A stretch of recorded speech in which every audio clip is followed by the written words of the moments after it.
तो आप इस समय पढ़ रहे हैं अम्ल और क्षार, ठीक।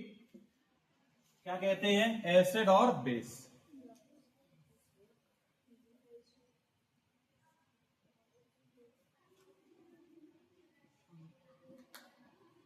अच्छा, हमें पहचान कैसे पता चलता है कि ये अम्ल है, ये क्षार है?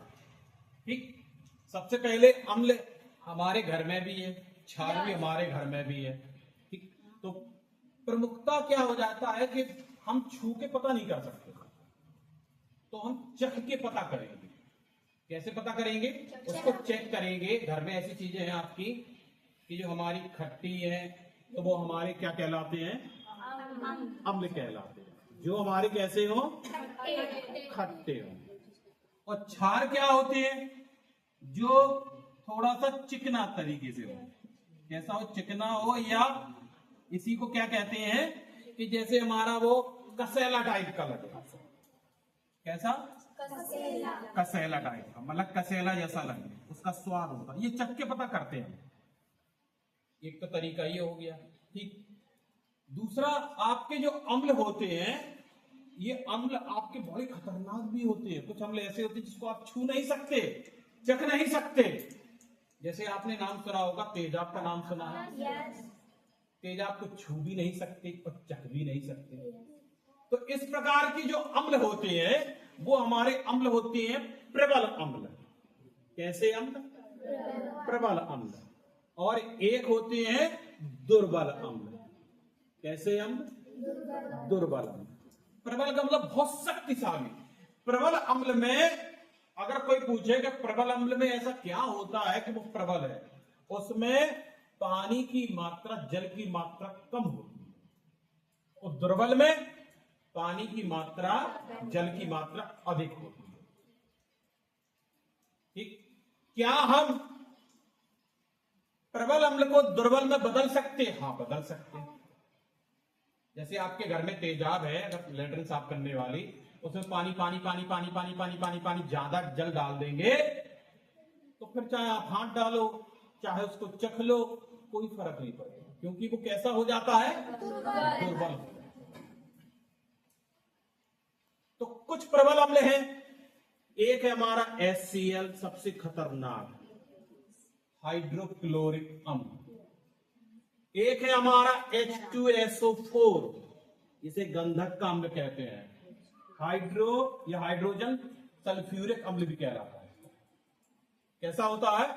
सल्फ्यूरिक अम्ल कहलाता है। एक नाइट्रिक अम्ल। ये प्रकार के अम्ल होते बड़े खतरनाक होते हैं। और कुछ अम्ल जो हम लोग घर में यूज करते हैं, जैसे नींबू में होता साइट्रिक अम्ल, टमाटर में होता टार्टरिक अम्ल, ठीक है।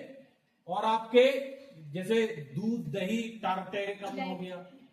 सिरका एसिटिक अम्ल। कई प्रकार के आपके ऐसे अम्ल हैं, तो ये हम लोग खाते हैं। तो ये प्रकार के अम्ल क्या हो जाते हैं? हमारे दुर्बल अम्ल होते हैं। कैसे अम्ल होते हैं? जैसे आप, हमने एक शब्द आप पहले क्या बोला है स्वाद में? कैसे?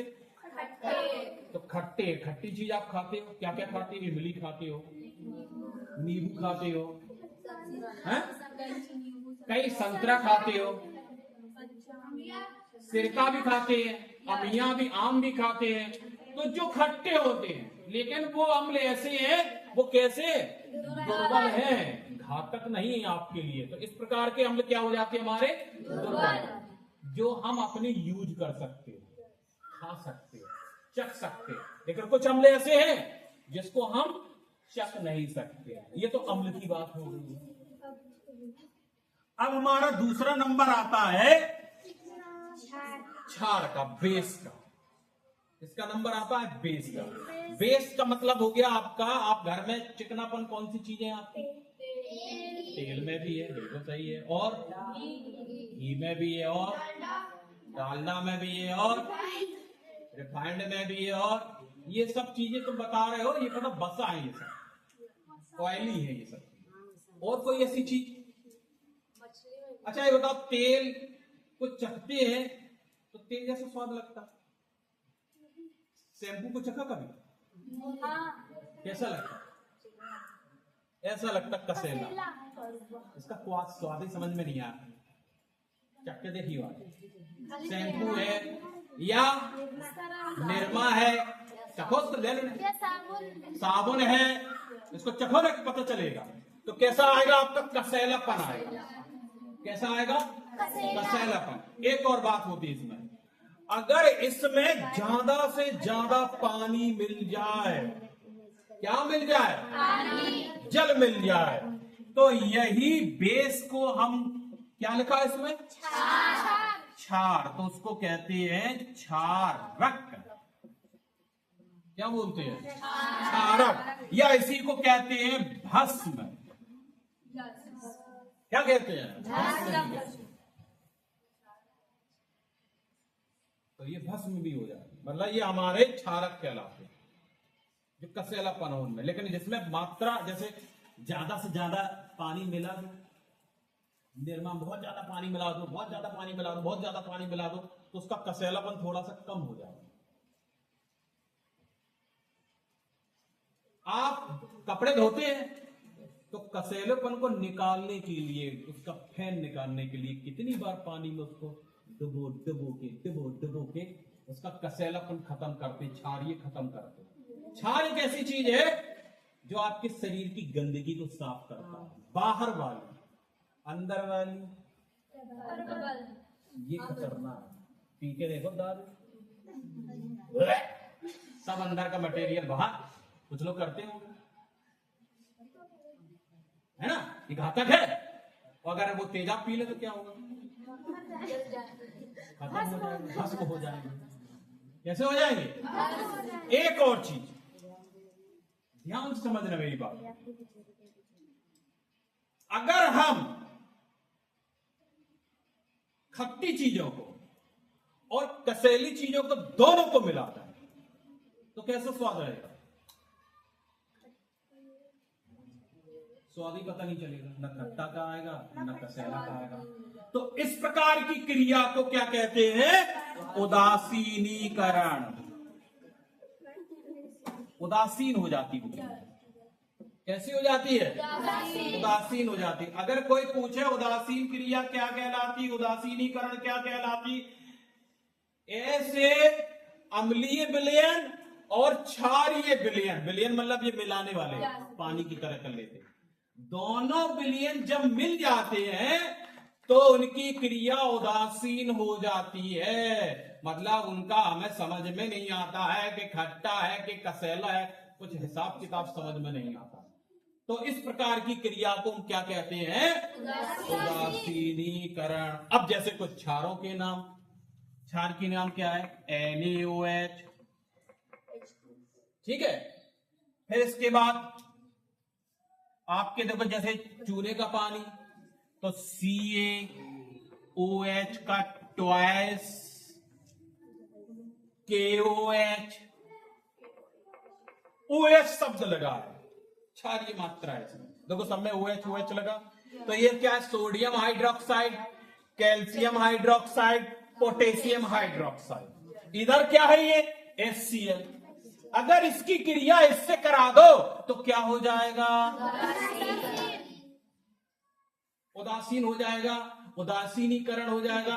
जब उदासीनीकरण हो जाएगा, जब अम्ल और क्षार को मिलाते हैं तो समझ जाना कि वो जो विलयन बनेगा वो हल्का गर्म हो जाएगा। क्या हो जाएगा? अभी हम आपको दिखाएंगे, अभी दिखाया था हमने, फैन निकल रहा था, है तो हल्का सा गर्म भी हो गया था, तब तो हमने रख दिया था नीचे। अभी दिखाएंगे आपको। तो क्या मिलाया था उसमें? सोडा मिलाया था, और हमने उसमें तुरंत ही नींबू डाल दो। तो जैसे आपके घर में इनो है, इनो पानी डालते क्या होता? चूना है, चूना, चूने में पानी डालते तो क्या होता है? पकड़ लोगे इसको, ऊष्मा निकलती है। तो एक नया प्रकार का हमारा लवण निकलता है। क्या निकलता? उसको कहते हैं साल्ट इंग्लिश में। तो अगर कोई पूछे कि लवण की परिभाषा क्या है, तो सर जी अम्ल और क्षार के विलयन को मिलाने से एक उदासीनीकरण क्रिया होती है। उसको हम लवण कहते हैं। कितनी सरल परिभाषा है। किन किन को मिला लिया? अम्ल को और क्षार के विलयन को मिला लिया। उससे हमारी उदासीनीकरण क्रिया हो गई और वो क्रिया जाके एक हमें लवण दे देती है। क्या दे देती है ये क्रिया? लवण। और लवण क्या होता? साल्ट। क्या दे देती है? साल्ट दे देती है। तो अम्ल क्षार समझ में आया? कुछ समझ में आया? ठीक है। अब कक्षा 10 में और कक्षा 7 में, 7 में तो एक आदि 2 क्रिया है। अब उसमें देखना, जिसमें OH लगा हो और जिसमें सिर्फ H अकेला लगा हो तो समझ जाना, कभी भूलोगे नहीं। जिसमें H अकेला है, H धन आयन, तो समझ जाना ये अम्ल है। और जिसमें OH लगा हो समझ जाना ये क्षार है। ये कक्षा 10 में है।